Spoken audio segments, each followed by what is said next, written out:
Kumusta po yung bawat isa?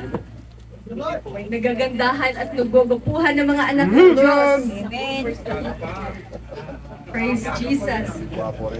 Kung inyo po natatandaan mga kapatid, sa buong buwan na to, magsasama rin muna tayo. Yung ating napag-aralan tungkol sa pananampalataya. Amen. Amen. Ilang beses na naturo sa ating pulpito yung pananampalataya. Si Pastor, nag-aral tayo ng Faithful Church. Si Sis Mercy, nag-aral tayo ng tungkol sa pag-ibig. Ang pananampalataya ay dapat may kalakip na pag-ibig. Kay Sis Tin, nag-aral tayo ng hope. Ang sabi po mga kapatid sa 1 Corinthians 13:13, three things will last forever: faith, hope, and love.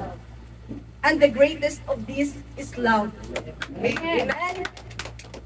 Hallelujah. Bakit kaya sinabi ng Panginoon, the greatest of this is love? Kasi kailangan natin mahalin ang ating Panginoon. Siya yung maging sentro ng ating buhay. Tayo ay magkakaroon ng pananampalataya sa Kanya dahil tayo ay may pag-ibig. Amen. Yes. Amen. Amen. Pero hindi pa dyan mga kapatid. Meron po muna tayo yung ating yung ating title po. Have faith to Jesus and rest in Him. Amen. Amen po ba? Amen. Hallelujah. Thank you. Ang sabi po sa Hebrew chapter 4 verse 3 to 6, sapagkat tayo'y magsisapanampalataya ay nagsisipasok sa kapahingaang yaon, gaya ng sinabi niya, gaya ng aking isinumpa pa ng aking kagalitan, sila'y hindi magsisipasok sa aking kapahingahan, bagamat ang gawa ay nangatapos mula nang itatag ang sanglibutan. Sa 4, sapagkat sa isang dako ay sinabi niya, ang ganito, tungkol sa ikapitong araw ay nagpahinga na ikapitong araw ang Diyos sa lahat ng kanyang mga gawa. Sa 5, at sa dakong ito ay muling sinabi, sila'y hindi magsisipasok sa aking kapahingahan. Sa 6, kaya tiyamang may natitira pang ibang dapat magsipasok doon. At ang mga pinangaralan ng una ng mabuting balita ay hindi nangapasok dahil sa pagsaway. Amen. Dahil po sa pagsaway, ito po ay tungkol po yun sa mga Israelites na dahil sa kanilang pagsaway sa Panginoon, nagpakita ng lahat-lahat ang Panginoon sa kanila, ginawa na ng Panginoon ng lahat sa kanila, ngunit sumaway pa rin sila. Ganyan pa rin ba tayo mga kapatid? Pero ang sabi dyan, yamang natitira pang iba, dapat magsipasok doon. Sumapalad tayo dahil nandito tayo ngayon mga kapatid. The promise remains of entering His rest, and we can enter into the rest by faith. Amen. Amen.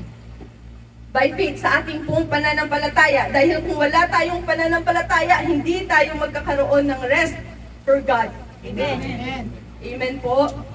Ganon din po yung sinabi niya sa Psalm 95 verse 11, kaya't ako'y sumumpa sa aking puot na sila'y hindi magsisipasok sa aking kapahingahan. So, kailangan po pala natin yung pananampalataya. Bakit po kaya kailangan natin pananampalataya sa ating Panginoon? Dahil ang pananampalataya natin sa Panginoon, ayun po ay magsiseparate sa atin sa makabundong bagay.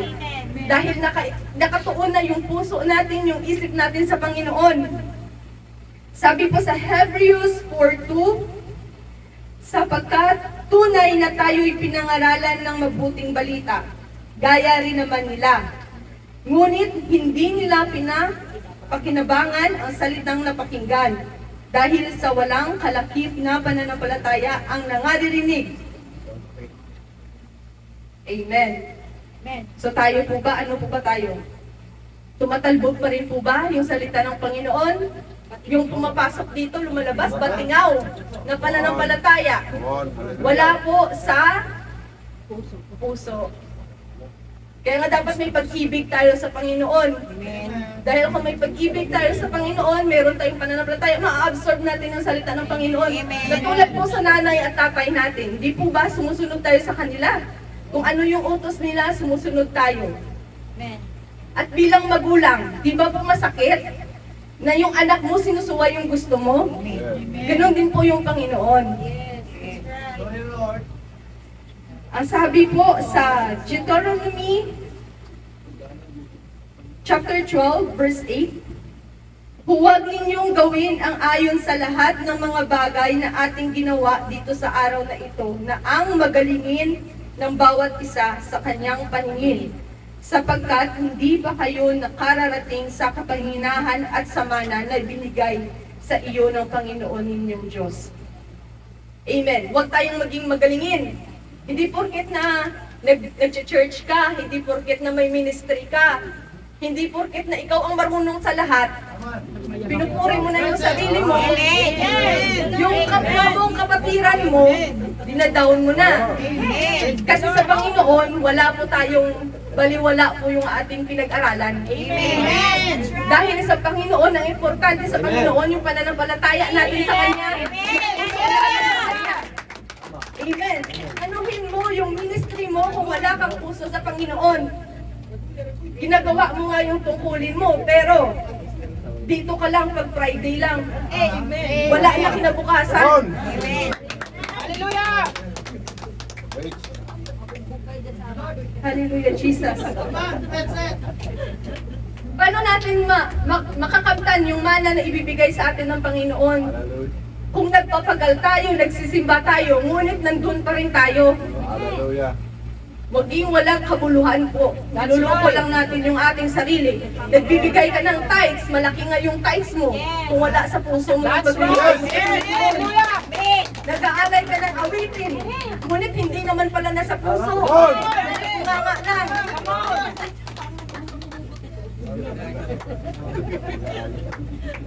So kailangan po yung ating pananampalataya ay kailangan malakas, strong. Strong yung ating pananampalataya sa Panginoon. At sinabi sa kanya ni Jesus sa John 11:40, di ba ka sinabi ko sa iyo na kung ikaw ay sasampalataya, ay makikita mo ang kaluwalhatian ng Diyos? Amen. Mananampalataya tayo sa ating Panginoon. Kung sa tao, meron to see is to believe. Amen. Sa Panginoon, magtiwala ka muna sa Kanya at ipapakita niya sa iyo ang lahat ng tiwala ng Panginoon sa buhay natin. Amen. Sa John 11:25 to 27, at sinabi sa kanya ni Jesus, ako ang pagkabuhay na maguli at ang kabuhayan. Ang sumasampalataya sa akin, bagamat siya'y mamamatay, gayon may mabubuhay siya. At ang sino mang nabubuhay at sumasampalataya sa akin ay hindi mamamatay magpakailanman. Sinasampalatayanan mo baga ito? Amen. Sinabi niya sa kanya, oo Panginoon, sumasampalataya ako na ikaw ang Kristo na anak ng Diyos. Sa makatuwid baga ang naparito sa sanlibutan? Nagsisisampalataya baga kayo? Amen. Amen! Hallelujah! Dahil tayo po ay baptized na in Jesus Christ's name. In Acts 2:38. Hallelujah! Tayo na ay nagsisampalataya sa ating Panginoong Jesus. Hallelujah! Alam natin na ang Panginoon natin ay makapangyarihan sa lahat. Alam natin na pag sinabi niya, ginagawa niya. Ang ginawa niya sa mga Israelites na hindi nakapasok sa lupang pangako. Kung hindi ka susunod, gayon din yung mangyayari sa iyo at alam mo na kung saan ka pupunta. Sabi ng Bible, you cannot serve by two masters. So kailangan mo iwanan yung isa. Amen. Iwanan mo, dalawa lang yan eh. Yes. Yung Panginoon at saka si ano? Si Taning. So kung kay Taning ka susunod, iwanan mo si Kristo. Dito ka kay Taning. So kung dito ka sa Panginoon, iwanan mo si Taning. Amen. Kung naalala niyo pa yung BS na ang strongholds. Ang strongholds natin sa buhay. Yun po yung kailangan na natin tanggalin. Maging patay tayo sa kasalanan at tayo'y mabubuhay magpakailanman kasama ng ating Panginoong Yesus na sa ating ang pinag-aralan sa John 11:40, na magsisipalataya tayo at makikita natin ang kaluwalhatian ng Diyos. Ngunit kung tayo ay susuway, sabi din sa Hebrews 4:6, hindi tayo papasok sa kaharian ng Panginoong Hesus, katulad ng mga Israelites na matitigas ang ulo.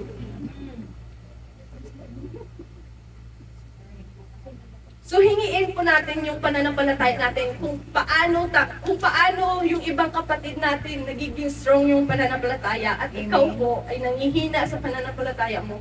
Hingiin po natin sa Panginoon. Amen. Ang sabi sa Luke 17:5, ang faith daw ay nananggagaling sa ating Panginoon at sinabi ng mga apostol sa Panginoon, dagdagan mo ang pananampalataya namin. Ganon din po tayo mga kapatid, ipag-pray po natin. Hindi po yung ipag-pray natin na tataas yung sahod natin. Ang pananampalataya natin. Kasi kung may pananampalataya tayo sa Panginoon, siya po yung magdadagdag nun. Amen. May naalala akong kwento tungkol dyan. Kwento muna tayo. Kasi parang mga seryoso na tayo eh. Sa kay Pastor Choi ata ko ito narinig na kwento din. I-share ko lang sa inyo kasi hindi nyo pa narinig. May nag-pray na wala siyang trabaho, wala siyang pagkain. Lagi daw siya nag-pray tuwing kakain siya. So tuwing nag-pray siya, siyempre nakapikit, di ba? Eh yung kapitbahay niya pala nakakarinig ng pinag-pray niya. Ang kapitbahay niya ngayon nagbibigay ng pagkain niya. So ganun po kumikilos yung Panginoon. Pag inuna mo yung Panginoon, mag-rely ka sa Panginoon, ang Panginoon yung mag-provide. Amen. Hindi po palagi natin, ang perspective natin lagi, pag wala tayo, si ganito, ay, mangungutang ako kay ganito. Punta nga ako dito, mangungutang ako. Hindi tayo nag-uuna kay Lord. Nakalimutan mo si Lord dahil sa iyong pangangailangan. Pero ang sabi pala ni Lord, unahin mo siya. Kasi siya yung kikilos. Kung sino yung puso na hibuin niya para paglapit mo, agad-agad meron. Kasi kung nauna ka sa kay kapatid, deny yan. Kasi pare-pareho kayo wala. Pero pag si Lord, yung inuna mo, humingi ka kay Lord, bibigyan ka ni Lord ng wisdom, ay dito ka pupunta kasi dito meron yan. Huwag nyo kalimutan yung kapatid natin na walang financial issue. Amen. Lahat, kompleto. Amen. Hindi kinukulang. Praise the Lord. Thank you, Lord. Thank you, Jesus. Alam niyo mga kapatid kung bakit tayo kinukulang? Yes, come on. Dahil mas sobra yung gusto natin sa binibigay ng Panginoon. Amen. Binibigay na ng Panginoon, ngunit iba pa rin yung gusto mo. Dapat kontento tayo. Wala kang contentment. Yes. Yung sahod mo ganito, pero ang luho mo, ganun. Nangungutang ka, nangungutang. Sa sahod ka nga, babayad sa utang. Sa sahod ka, babayad sa utang. Tapos sisihin mo yung Panginoon, bakit Lord, sumusunod naman ako sa iyo, nagsisimba naman ako, nagtapais ako. Yes. Bakit kulang pa rin, Lord? Hindi na kasalanan ni Lord yun, kasalanan mo na yun. Yes. Dapat kontento Kasi tayo. sobra-sobra yung gusto mo. Amen. Wala ka na ngang sahod, palagi ka pa sa mall. Wala ka na ngang sahod, kumakain ka pa sa labas. Pero yung totoo, hindi ka pinagkukulang ni Lord. Ang lahat ng kailangan mo, ipoprovide ni Lord. Tayo lang talaga yung walang kakontentuhan sa ating buhay.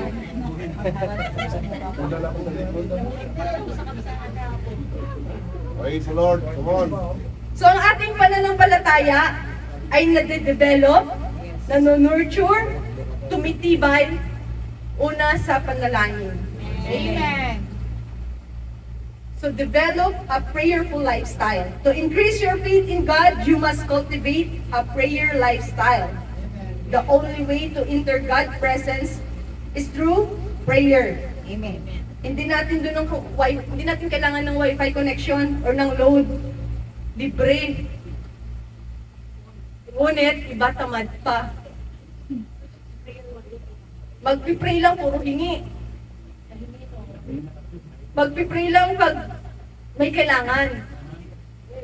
Hindi nagpipray ng wala siyang kailangan. Nakakalimutan si Lord pag wala siyang kailangan. Pag may kailangan siya, doon na siya iiyak-iyak kay Lord. Amen. Walang bayad ang prayer, ngunit may kapalit na biyaya galing sa Panginoon. Nag-waste na tayo ng 200 real sa wifi, sa internet, pero sa prayer, wala, deny. So sabi dito, so tayo ay nagdadasal dahil mahal natin ang Panginoon na unang nagmahal sa atin. Amen. We find satisfaction of our soul not obtainable elsewhere. We pray not to get what we want, but to find out what He wants. Pinag-pray ba natin yun, mga kapatid? Amen. Yung kalooban mo, Panginoon, ang masunod. Amen. Hindi yung, Lord, gusto ko ng ganito. Gusto ko ng ganyan. Pero hindi mo tinatanong kung ano ang kalooban ng Panginoon. Amen. We pray not to get Him to change His mind, but to have our mind change. Amen. Kasi mali po lagi ang ating mali yung ating mga desisyon kung tayo lang nawala yung Panginoon. Amen. Ask Him to help us willingly to accept His plan. We pray not primarily to avoid pain, but for the strength to bear it. We pray not to be taken out of this world, but to keep faith while in it. Kasi pangit yung nagpapanalangin natin na, Lord, alisin mo na yung problema ko. E paano pag hindi ka na magising, kapatid? Natuluyan na wala yung problema mo. Talagang wala ka nang iisipin hanggang sa susunod na araw. Kasi nawala ka talaga ng buhay. Wala ka ng problema, namayapa ka na talaga. So ipag-pray natin na ang Panginoon yung magbibigay sa atin ng Kalooban niya. courage para tayo ay maging strong sa ating Amen. pakikibaka sa sanlibutan. Amen. We pray not to escape work, but for the wisdom to know how to do it and to do it well. Amen. We pray first and last because we love Him who has loved us, because we treasure His fellowship, and that for the saints. In Luke 18:1, at sinalita niya sa kanila ang isang talinhaga na sila'y dapat magsipanalangin lagi at huwag mga lupaypay. Amen. So sinabi po yun ng Panginoon sa atin. Kung tayo ay nangihina, hingiin natin sa Panginoon na bigyan niya tayo ng pananampalataya. At Amen. huwag tayong mga lupaypay, mga kapatid. Kung may faith tayo sa Panginoon, hindi ka na mga lupaypay eh. Pagkos mas lalo kang magsisigasig. Kasi alam mo yung Panginoon. Alam mo kung ano ang gagawin ng Panginoon sa buhay mo. Amen. If we confess our sins, sabi po sa 1 John 1:9, He is faithful and just to forgive us our sin and to cleanse us from all unrighteousness. So pinapatawad tayo ng Panginoon kung tayo ay magko-confess ng ating kasalanan sa Kanya. Amen. Pinapatunayan ng Panginoon that He is faithful and just to forgive us. Pero huwag natin gawin lisensya yung habag ng Panginoon sa ating buhay. Amen. Pang tayo ay gumawa pa rin ng makamundo. Pag humingi ka ng tawad sa Panginoon, tayo ay pinapatawad niya, di ba? Amen. Amen. So hindi po tayo binibigo ng Panginoon. Yung naririnig natin na salita ng Panginoon, i-observe natin, mga kapatid. Huwag nating binabaliwala. Hindi po yung nagba-bounce back lang yung pagtatawid ng Panginoon sa atin. Kasi mga kapatid, mapalad ka pa dahil narinig mo yun. Kasi kung hindi mo na narinig yun, wala ka na. Hindi ka na makakapasok sa mana ng Panginoon. Hindi ka na makakapasok doon kasi nag-fail ka na. Kung baga, nag-enroll ka ng grade 2, failed ka, hindi ka na maka-grade 3. Hindi ka na makabalik kasi namatay ka na. Hindi po katulad sa school na pwede ka pang bumalik, pwede ka pang mag-review para mag-retake. Hindi na pwede.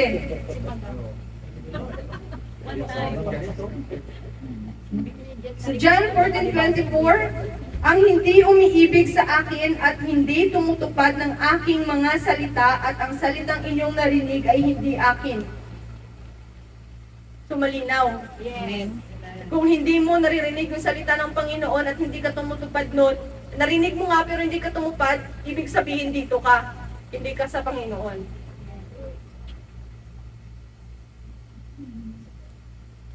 And this is the confidence that we have in Him, that if we ask anything according to His will, He heareth us.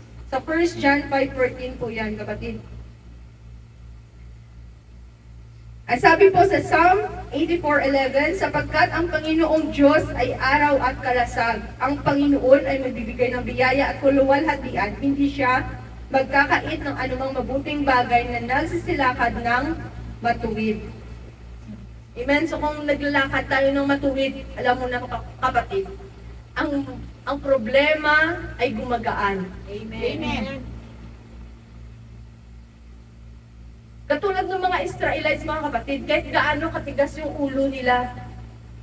Si Moises, pinadala ng Panginoon, binigyan pa rin sila ng way out, galing sa Egypt. Ganon po, mga kapatid, ang Panginoon. So kung anong hilingin mo sa Panginoon, ibibigay ng Panginoon sa'yo, magpakatuwid ka lang. Amen. God never denies His people anything good. God will not withhold repentance or reconciliation. Dahil po ito ay maganda, maayos. Mag-repent ka sa Panginoon, mag-reconcile ka sa Panginoon. Hindi ka bibiguin ng Panginoon. Bumalik ka lang sa Kanya. Ayusin mo ang buhay mo habang may hininga ka pa. Amen. Dahil ang Panginoon, hindi siya after ng kasalanan mo. Ikaw makasalanan ka. Bawal ka dyan, hindi ka dyan pwede. Kundi nandun siya sa pagsunod mo sa Kanya. Amen. Kung paano ka sa paglilingkod mo sa Panginoon. Amen. Doon nakatingin ang Panginoon. Binibigyan ka lang niya ng pag-asa na ikaw ay malayo ka doon sa bagay na yun. Amen. So number 2, exercise patience. So to increase your faith in God, you need to learn how to exercise patience. Learn to wait on God. Hindi po pwede na yung mga gusto lang natin, yung mga desisyon lang natin, at pag hindi, ay naku Lord, di ako magsisimba talaga. Pag hindi mo to talaga binigay sa akin, ako hindi na talaga ako magta-tithes, Lord.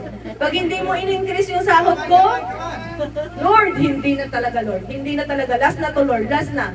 Ganun pa yun. Ay, hindi na talaga akong magsusunglit, Lord. Hindi na talaga. Kasi ganito, hiningi ko sa'yo to, Lord, pero hindi mo binigay. Yun pala, hindi yun yung Lord, hindi po will ni Lord yun sa'yo. Iba yung plano ni Lord sa'yo. Ikaw lang pong nag-i-insist ng gusto mo. Yes. Amen. Yes. Dahil wala kang patience. Amen. So, kailangan ang faith at saka yung patience magkasama. Yes. Amen. Yung faith tsaka yung courage dapat magkasama din. Dahil yun po ay bibigay sa atin ng hope sa ating Panginoon. Sabi ng Psalm 27 verse 14, mag-antay ka sa Panginoon. Ikaw ay magpalakas. Ang magdalang tapang ang iyong puso. Oo, umasa ka sa Panginoon. Amen. Umasa tayo sa Panginoon, hindi sa sarili lang natin, mga kapatid. Amen. So sa 3, immerse yourself in God's Word. To increase your faith, immerse yourself in God's Word.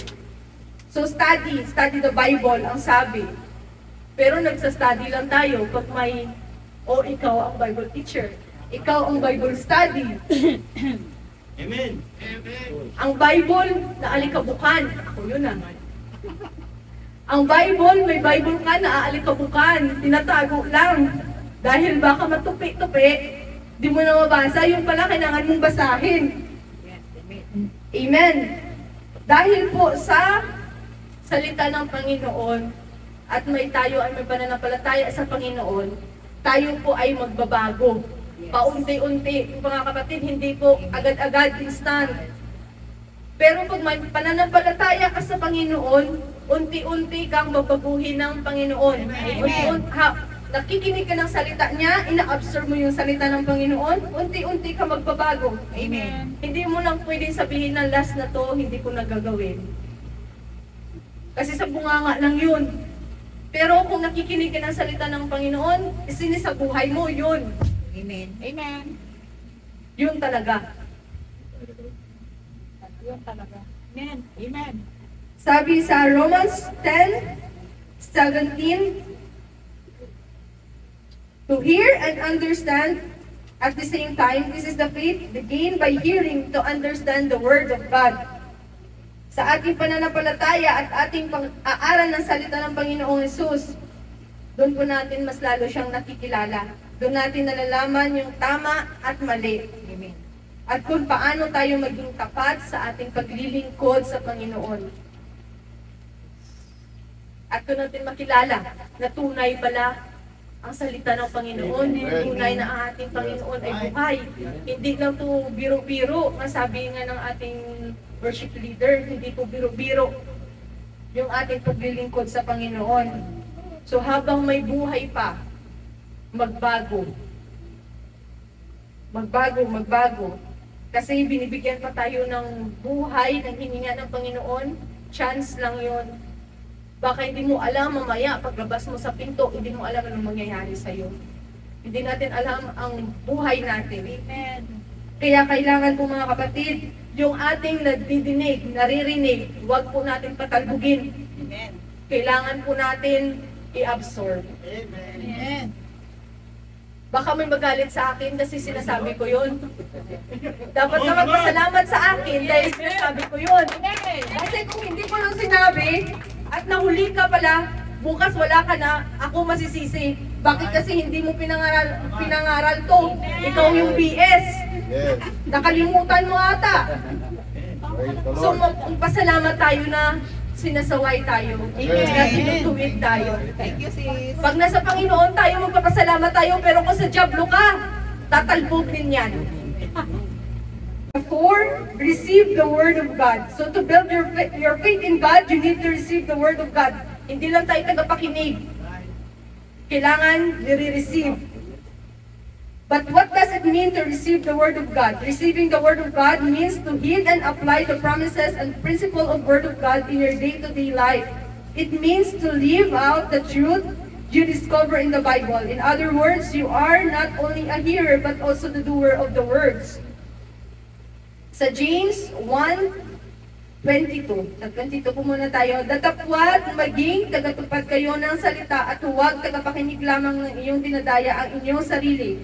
At sa 21, kaya't ihiwalay ninyo ang lahat ng karumihan at ang pag-apaw ng kasamaan at tanggapin ninyo na may kaamuan ang salitang itinanim na makapagliligtas ng inyong mga kaluluwa. Amen.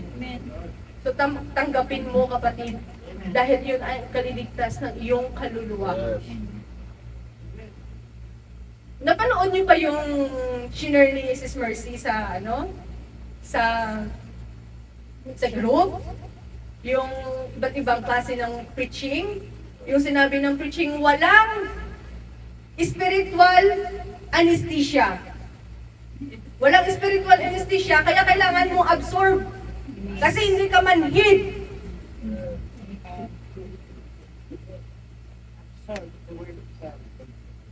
Kasi nasa ano tayo, mga kapatid, nandito tayo.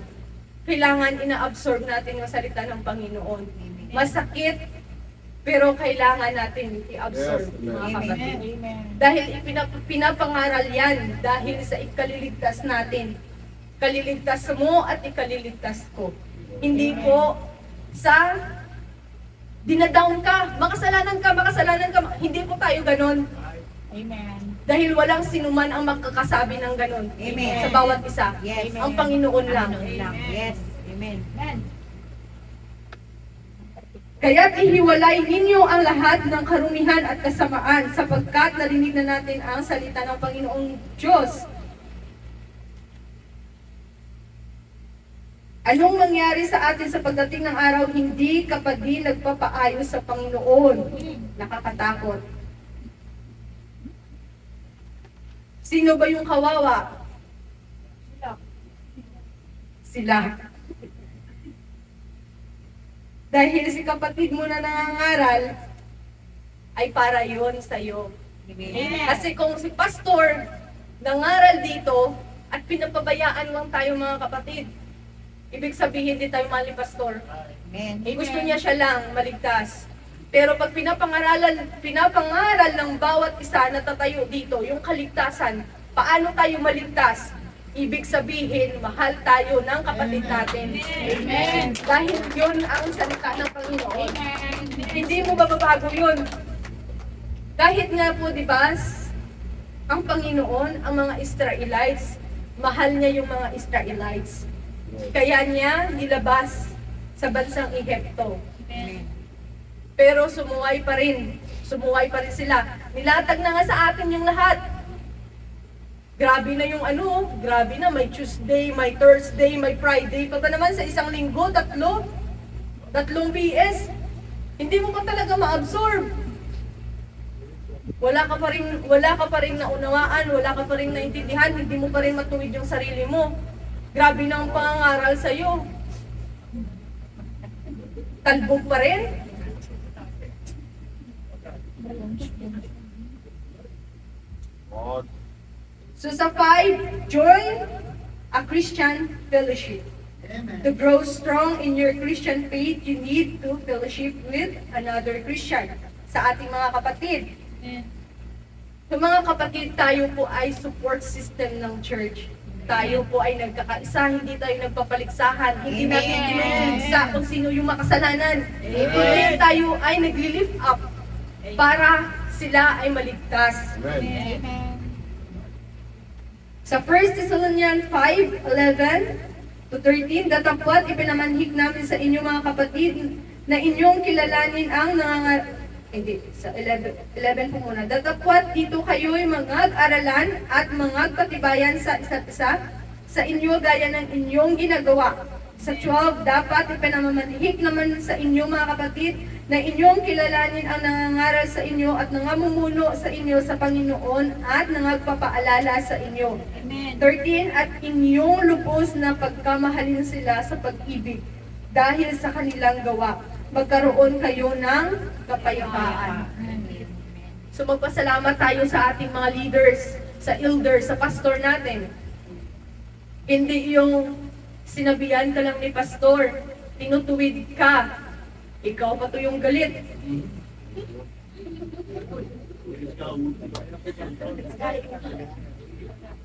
So katulad din ng napag-aralan natin kagabi, na magkaroon tayo ng pag-ibig sa isa't isa.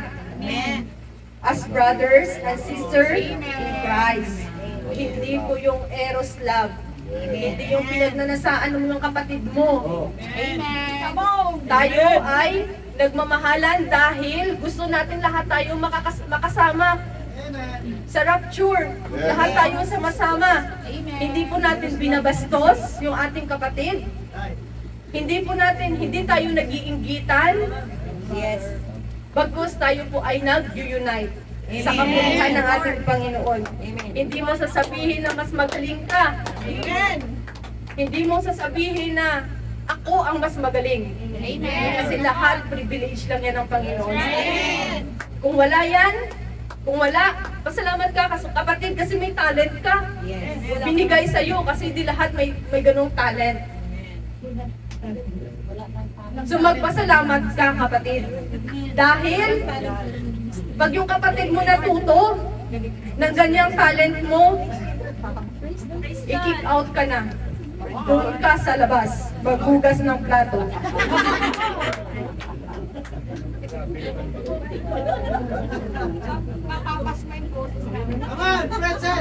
Sa 6, forgive. Amen. So, To strengthen our faith, kailangan natin ay mag-forgive. Let go grudges and bitterness. To strengthen your faith, you need to learn to forgive. Meron na ba tayo nito mga kapatid? Nagpapatawa na ba tayo? Forgiveness brings healing to your heart and releases you from people who hurt you. And grudges and bitterness adversely affect your health and wear off your bones. Sabi po ng Proverbs 14:30. Ang tiwasay na puso ay buhay na katawan, ngunit ang kapangpilian ay kabuluhan ng mga buto. Amen. Not only the grudges and the bitterness affect your bones, but they also affect your mind, your mood, your spirit. Amen po ba? Amen. Pag meron kang grudges, pag meron kang bitterness, hindi mo makausap yung kapatid mo, hindi kang makatingin eh. Amen. Tingnan mo nga. Pag may kasalanan yung kapatid mong nagawa sa'yo, hindi ka makabati, hindi ka man makahalik. Tama. Payatak daw, simpanig. Ang sabi po ng Proverbs 15:13, ang masayang puso ay nagpapasaya ng mukha. Ngunit sa kawan ng puso ay nabagabag ang diwa. Praise the Lord! Nagagandahan kayo mga kapatid. Ibig sabihin may forgiveness na yan. Amen. Ang sabi po sa Job 5:2, sapagkat ang bigat ng loob ay pumapatay ng taong hangal, at ang nagdidibugo ay pumapatay sa mangmang. Amen. Kung nakakamatay pala yun. Paano kayo kung namatay ka, tapos hindi ka pa nagbago? Kasi may bitterness ka pala. Praise the Lord. So hindi natin ma-experience yung happiness. Kasi nandyan na binibigay na sa'yo ng Panginoon. Ngunit may gusto ka pa rin, may gusto kang angkinin, may gusto kang mainggit ka, yun na lang. May inggit ka, so lagi ka lang nakasimangot. Samantala, yung kapatid na kinainggitan mo, aba, blooming na blooming, oh. Walang make-up, pero blooming. Yun pala dapat mga kapatid. Kailangan pag nagpapatawad ka, kasi bawal sa atin yung make-up.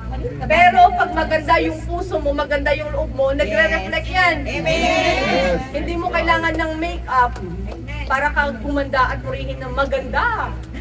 Red lips. Kasi lumalabas yan, mga kapatid. Nasa puso mo. Ang baguhin mo, ang puso mo, hindi ang mukha mo. Amen. Life for life. So number 7, tuwang-tuwa kayo, di ba? Gusto ko yung buhay na buhay. Para yung naririnig ba, yung hindi matalbog. Amen! Sing and listen to gospel music. Amen. Ginagawa po ba natin ito mga kapatid?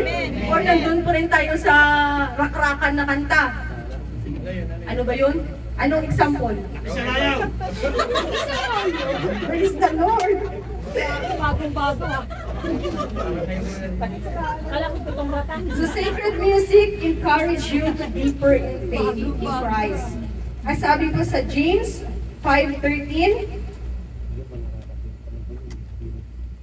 nangagbata-baga ang sinuman sa inyo, siya'y manalangin. Natutuwa ang sinuman, awitin ninyo ang pagpupuri. Amen. So kung tayo mga kapatid ay nasa problema, tayo mga kapatid ay may pinagdadaanan, subukan nyo na ba ito mga kapatid? Na habang nagtatrabaho ka, Yes. nag-aawit ka ng papuri. Yes. Kaya tapos na yung trabaho mo. Pero kung nagtatrabaho ka na bigat sa loob mo, kahit isang oras ka na dyan naglilinis, hindi talaga matatapos. Bro, kahit na ilang kape na yung natimpla mo, ganun pa rin yung lasa. Hindi pa rin siya sasarap. Mapait pa rin. Mapait naman talaga yung kape, pero pag may kasamang pagmamahal yun, ginagawa mo yun dahil mahal mo trabaho mo, ginagawa mo yun dahil yun ang binigay ni Lord sa'yo na gawin mo. Pag ginagawa mo yung kapatid, hindi mo mamalayan, natatapos mo na yung problema mo. Yung problema mo, lumalampas lang. Tawanan mo lang. Tumatalbog lang ang problema. Dapat yun po pala mga kapatid. Ang problema mo yung patalbugin mo, hindi ang salita ng Panginoon. Lord, kunti na lang. Kunti ko makalimutan. Praise the Lord. Amen. At nandito na tayo sa pinakahihintay. Ang conclusion. Ay, parang gusto niyo pa pala. Sumapalat ang taong nagtitiis sa tukso, sapagkat pagkasubok sa kanya, siya ay tatanggap ng putong ng buhay na ipinangako ng Panginoon na nagsisiibig sa kanya. Amen. So if we have faith, we rest in God. Amen. At tayo ay makakamit natin daw yung putong ng buhay na ipagkakaloob sa atin ng Panginoon. Amen. Mga kapatid. May kwento dito mga kapatid na alam nyo na to mga kapatid. Sa Matthew 14:27. Datapwat pagkadakay nagsalita sa kanila si Jesus na nagsasabi, laksan ninyo ang inyong loob. Ako nga, huwag kayong matakot. Nalala niyo yung kwento na to mga kapatid? At sumagot sa kanya si Pedro at nagsabi, Panginoon, kung ikaw nga ay paparianin mo ako sa iyo sa ibabaw ng tubig. At sinabi niya, halika, at lumusad si Pedro sa daong at lumakad sa ibabaw ng tubig upang humaroon kay Jesus. Sa 30, datapwat pagkakita niyang malakas ang hangin ay natakot siya. At nang siya'y malubog ay sumigaw niya nasasabi, Panginoon, iligtas mo ko. Sa 31, at pagkadakay inunat ni Jesus ang kanyang kamay at hinawakan siya at sa kanya'y sinabi, O ikaw nakakaunti ang pananampalataya, bakit ka nag-aalinlangan? Amen. So sa ating napag-aralan mga kapatid, ang ating pananampalataya, ang ating pagtibayin sa Panginoon. Amen. Dahil pag meron tayong pananampalataya sa Panginoon, nakafocus ka lang sa Kanya. Amen. Hindi ka mawawala dahil sa sinabi ko. Ngunit, iyon ang gagawin mo kapatid, upang mas lalo kang magpatibay, magpatuloy sa Panginoon. Amen. Yes. Huwag mong sabihin na, bakit siya ganito? Bakit siya ganyan? Kapatid, baka kulang ka sa pananampalataya. Amen. At magdahan-dahan tayong magsabi na nasaan ang iyong pananampalataya Amen. sa ating kapatid. Kasi hindi mo alam, pag ang kapatid na sinabihan mo, submerge na pala yung pananampalataya, Amen. at ikaw na sa bukong-bukong pa rin, babaliktad, ikaw ang mawawala ng pananampalataya. Amen. Ikaw ang mawawala. Amen. Huwag patalbugin mga kapatid. Amen.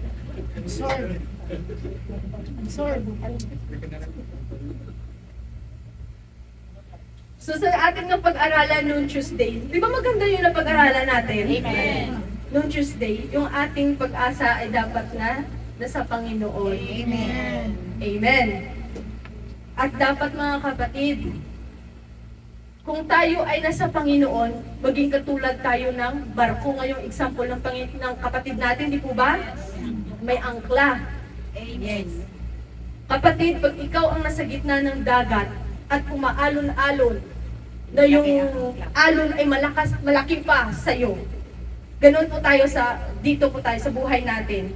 Maliit lang tayo, ang problema natin, kahit gaano kalaki, kung ang Panginoon mo ang captain ng buhay mo. Amen. At nakaangkla ang pag-asa mo sa Panginoon, Yes. hindi ka mawawala. Amen. Hallelujah. In Hebrews 4:16, magsilapit nga tayong may pagkakatiwala sa luklukan ng biyaya, upang tayo ay masipagtamo ng awa at makasumpong ng biyaya, upang tumulong sa atin sa panahon ng pangangailangan. Amen. Amen. So magkaroon po tayo ng pananampalataya sa ating Panginoon at tayo magtiwala sa Kanya sa lahat ng Kanyang pangako sa ating buhay. Dahil tutulungan po tayo ng Panginoon, hindi niya tayo bibiguin, mga kapatid. Amen. Hingiin natin sa Panginoon na palakasin niya ang ating pananampalataya sa Kanya. Amen. Hindi ka rin bibiguin ng Panginoon, kapatid.